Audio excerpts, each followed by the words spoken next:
الحمد لله وحده والصلاة والسلام على من لا نبي بعده۔ اللہ رب العالمین پچھلی آیتوں میں مشرکین کا رد فرما رہے ہیں۔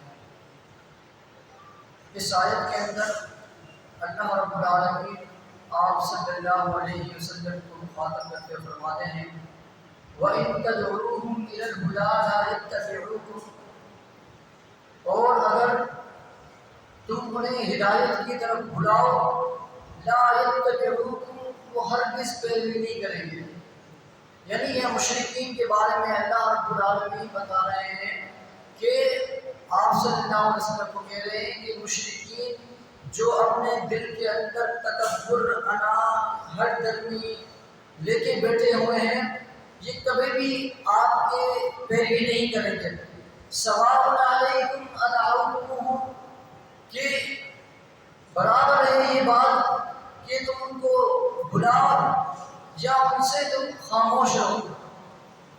اب یہاں انسان سوچے کہ اللہ رب العالمین نے انسان کو اشرف المخلوقات بنایا ہے، انسان کو سب سے اعلیٰ بلند بنایا ہے، لیکن انسان کی دیکھو سوچ، وہ ایک بت کی عبادت کرتا ہے جو سنتا نہیں ہے۔